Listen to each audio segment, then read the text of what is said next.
अस्सलाम वालेकुम। अल्लाह ताला की ढेर सारी रहमतें हों आप सब देखने वालों पर। मैं हूँ दुआ। कुछ ही दिनों में रमज़ान के पाक महीने का आगाज़ होने वाला है और हर कोई रमज़ान की तैयारियों में मसरूफ़ नज़र आ रहा है। आज मैं आपके साथ प्री रमज़ान प्रिपरेशन शेयर करने वाली हूँ जो आपकी रोज़ाना की ज़िंदगी को आसान बना देगा। ये टिप्स सिर्फ टाइम ही नहीं बचाएंगी बल्कि रमज़ान का हर दिन आपके लिए प्रोडक्टिव बनाएंगी। तो वीडियो को आखिर तक देखिए, अच्छी लगे तो लाइक कर दे और अगर आप मेरे चैनल पे न्यू हैं तो जल्दी से मेरा चैनल सब्सक्राइब भी कर ले। सबसे पहले एक बोल में 200 ग्राम इमली डाल ली है मैंने। अब इसके ऊपर शामिल करूंगी 1 से 1.5 कप गर्म पानी। गर्म पानी डालने से क्या होगा, पल्प बीज से बहुत ही आराम से अलहदा हो जाएगा। तो इसको आप अब 15 मिनट के लिए ऐसे ही छोड़ दें। रमज़ान मुबारक का आगाज़ होते ही महंगाई आसमानों से बातें करने लगती है और सारी चीज़ें बहुत महंगी हो जाती हैं। लेकिन आजकल लेमन काफ़ी सस्ते हो गए हैं, तो मैंने ये 1.5 किलो लेमन लिए हैं। इसको मैं स्क्वीज़र्स की मदद से इनका जूस निकाल लूँगी। आप चाहें तो हाथों से निचोड़ कर भी निकाल सकते हैं। फ्रिज में अगर आप काफ़ी दिनों तक लेमन रखते हैं तो वो ख़राब हो जाते हैं, तो ये बेस्ट सोल्यूशन है लेमन को स्टोर करने का। आइस क्यूब ट्रे में इस तरह से आपने लेमन जूस डाल देना है और इसे फ्रीज़ कर लेना है। अब यहाँ पर मेरे पास है 1.5 किलो टमाटर। टमाटर को आपने अच्छे तरीके से धो लेना है। धोने के बाद आपने इसकी रफली कटिंग कर लेनी है। टमाटर को स्टोर करना बहुत ज़रूरी है क्योंकि इसके बगैर तो कोई डिश कंप्लीट ही नहीं होती है। सारे टमाटरों को काटने के बाद इसे ब्लेंडर जग में शामिल कर देंगे और इसका स्मूथ सा पेस्ट बना लेंगे। वैसे तो ये अपने जूसेस में ही ब्लेंड हो जाएगा, लेकिन अगर आप चाहें तो इसमें आधा कप पानी डाल सकते हैं। टमाटर का पेस्ट बनाने के बाद इसे एयर टाइट जार या फिर जिपलॉक बैग में डालकर फ्रीज कर लें। जिपलॉक बैग में डालेंगे ना तो ये जगह कम घेरेगा। अक्सर लोग साबुत टमाटर फ्रीजर में रख देते हैं, इससे क्या होता है कि वो काफी जगह घेरते हैं। तो अब मैं आपको दूसरा तरीका बता रही हूँ कि आप इस तरह से टमाटर की स्लाइसिस करके उसे ज़िप-लॉक बैग में या फिर किसी एयर टाइट कंटेनर में डालकर रख सकते हैं। और फिर आपने इसे जब भी यूज़ करना है फ्रीज़र से स्लाइसेस निकालें और इसे ग्राइंड कर लें और अपनी डिश में शामिल कर दें। अदरक लहसुन को मैंने यहाँ पर बराबर क्वांटिटी में ले लिया है। छीलने के बाद धो लें और ब्लेंडर जग में शामिल कर दें। अदरक लहसुन हमारे किचन का बहुत ही एसेंशियल हिस्सा है, तो इसे ज़्यादा अरसे के लिए स्टोर करने के लिए हम इसमें डाल देंगे 1/3 कप पानी, 2 टेबलस्पून कुकिंग ऑयल और थोड़ा सा नमक शामिल करके इसे ब्लेंड कर लें। और फिर अपनी सहूलत के मुताबिक एयर टाइट जार या आइस क्यूब ट्रे में इसे रखकर आप फ्रीज कर सकते हैं। इमली यहाँ पर फूल चुकी थी, तो अब इसका पल्प छान लेंगे। मोटी छन्नी का इस्तेमाल करेंगे ताकि हमें पानी कम डालना पड़े और इसका पल्प ज़्यादा मिले। बेसिकली हमें चना चाट, दही भल्ले या दाल, सब्जी वगैरह में डालने के लिए इमली के पल्प की ज़रूरत होती है, तो आप कोशिश करें कि इसे थोड़ा गाढ़ा ही बनाएं और इसे आइस क्यूब ट्रे में डालकर फ्रीज कर लें। यहाँ पर है हरी मिर्चें मेरे पास आधा किलो। इनको मैं 2 तरीके से स्टोर करूँगी। अच्छे तरीके से धोने के बाद इनकी डंडी निकाल लें, ब्लेंडर में हरी मिर्चें डालकर आधा कप पानी डालें और इनका पेस्ट बना लें। हरी मिर्चें भी स्टोर करना बहुत ज़रूरी है।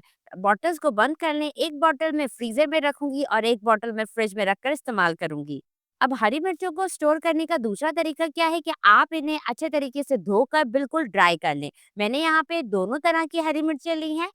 इनकी डंडियाँ आपने निकाल लेनी है। एक बॉक्स लेंगे, उसके नीचे पेपर टॉवल रखेंगे, बीच में हरी मिर्चें रखेंगे और ऊपर भी इसे पेपर टॉवल से कवर कर देंगे और इसे बंद कर देंगे। इस तरह से क्या होगा कि जो भी मॉइस्चर होगा वो पेपर टॉवल जज़्ब कर लेगा और हरी मिर्चें काफ़ी दिनों तक फ्रेश रहेंगी। तो इसे आप फ्रिज में रख लें। हरे धनिया और पुदीने को फ्रेश रखना एक बहुत ही मुश्किल काम है, तो यहाँ पर मैं आपके साथ एक ट्रिक शेयर करूँगी जो रमज़ान में आपके लिए बहुत फ़ायदेमंद रहेगी। हरे धनिये को आपने बगैर धोए इसे साफ कर लेना है, जो भी इसके खराब पत्ते हैं वो निकाल लेने हैं और इस तरह से हरे धनिये को एक पेपर टॉवल में रख के आपने इसे रैप कर लेना है। रैप करने के बाद इसे एक ज़िप-लॉक बैग में रख देंगे। इससे क्या होगा कि ये काफ़ी दिनों तक बिल्कुल फ्रेश रहेगा और बिल्कुल भी खराब नहीं होगा। आपने इसे फ्रिज में रखना है। अब पुदीने के भी पत्ते आपने तोड़ लेने हैं और डंडियाँ इसकी निकाल देनी है क्योंकि इसकी डंडियाँ जो होती हैं उनमें कड़वाहट होती है। इसकी पत्तियों को बगैर धोए पेपर टॉवल में रखें और ज़िप-लॉक बैग में डाल दें। इससे ये काफ़ी दिनों तक बिल्कुल फ्रेश रहेगा।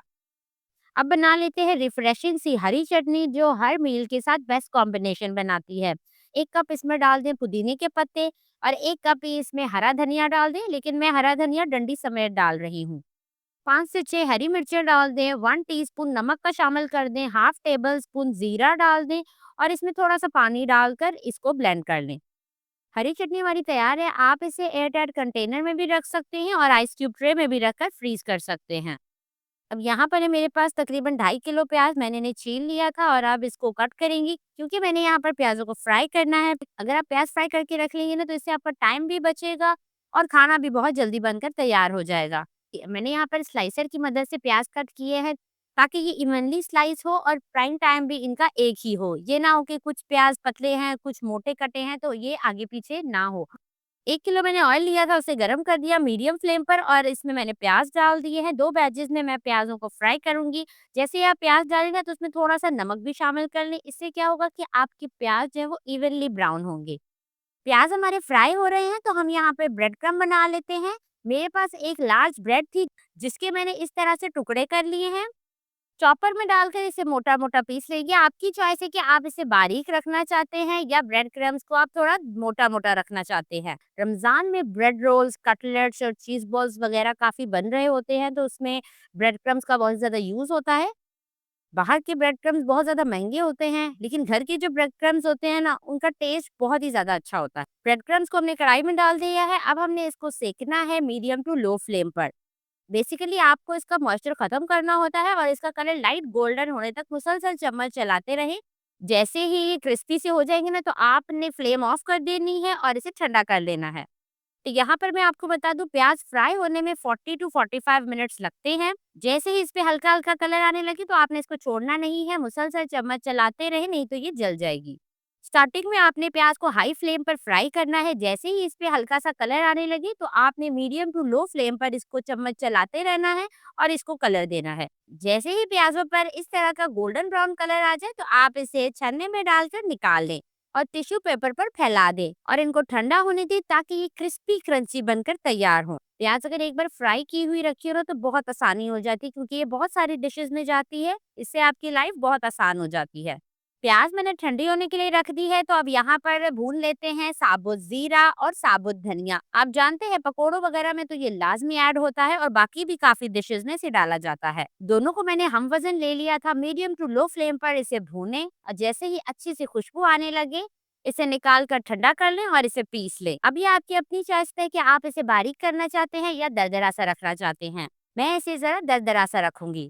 धनिया और जीरा भूनने और पीसने के बाद आपने इसे खुले में नहीं रखना है, नहीं तो इसकी सारी खुशबू उड़ जाएगी। फौरन से बर्नी में डाल के इसको कवर कर दें ताकि इसकी खुशबू और फ्रेशनेस बरकरार रहे। यहाँ पर ब्रेड क्रम्स हमारे ठंडे हो चुके थे तो इसे आप एक एयर टाइट कंटेनर में या जिप लॉक बैग में भी डालकर रख सकते हैं। मॉइस्चर हमने इसका खत्म कर लिया है तो आप इसे फ्रिज में भी रख सकते हैं और बाहर कैबिनेट में भी रख सकते हैं, ये बिल्कुल भी खराब नहीं होंगे। प्याज हमारी यहाँ ठंडी हो चुकी है। स्टार्टिंग में मैंने आपको इसकी आवाज़ सुनाई थी कि ये कितनी क्रिस्पी और क्रंची बनकर तैयार हुई है और माशाल्लाह इसका कलर कितना खूबसूरत आया है। अच्छा, प्याज का कलर जितना ही अच्छा लाइट गोल्डन होगा, आपके सालन का भी कलर उतना ही खूबसूरत आएगा और साथ में उसका जायका भी बहुत बेहतरीन बनता है। प्याज ठंडे हो जाएं तो आप इसे एयर टाइट जार में या जिपलॉक बैग में डालकर कैबिनेट में ही रखें। अगर तो आप बहुत ज़्यादा क्वांटिटी में प्याज फ्राई करें तो आप इसे फ्रिज में भी रख सकते हैं। 24 घंटे के बाद जितनी मैंने चीज़ें फ्रीज़ करके रखी थी, उन्हें निकाल के ज़िप-लॉक बैग में डाल देंगे। तो आप ये देख सकते हैं लेमन जूस हमारा अच्छे से फ्रीज़ हो चुका है, तो ये क्यूब्स जो हैं ज़िप-लॉक बैग में डालकर रख लेते हैं। ज़िप-लॉक बैग में डालने से क्या होगा कि ये स्पेस कम घेरेंगे, नहीं तो कंटेनर जो है वो काफ़ी स्पेस घेरते हैं। साथ ही मैंने लेमन के छिलके भी फ्रीज़ कर लिए क्योंकि ये चावल बॉयल करते हुए और चटनी में डालने के लिए बहुत यूज़फुल रहते हैं। तो अब यहाँ पर लहसुन अदरक के जो हमने क्यूब्स बनाए थे वो आपको दिखा रही हूँ। इसको जमने में 24 घंटे लगते हैं क्योंकि हमने इसमें पानी का इस्तेमाल बहुत कम किया है।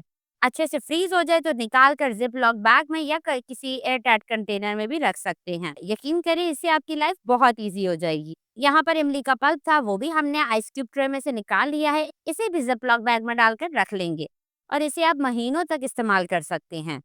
और अब जो हरी चटनी हमने बनाकर फ्रीज की थी उसे भी निकाल लेते हैं और जिपलॉक बैग में डाल देते हैं। आप इसे दही के रायते में या फिर दही बल्लों में इस्तेमाल कर सकते हैं। आज की वीडियो में जो मैंने आपके साथ टिप्स और आइडियाज शेयर किए हैं, आई होप आपको पसंद आए होंगे। मगर याद रखिए, रमजान सिर्फ खाने का महीना नहीं है, एक ऐसा महीना है जिसमें हम अपनी इबादत को बेहतर बना सकते हैं। ये वक्त है अपने रोजे, नमाजों और दुआओं को अहमियत देने का। तो वीडियो पसंद आए तो इसे लाइक कर दें। इसी के साथ इजाजत चाहती हूँ। अल्लाह हाफिज।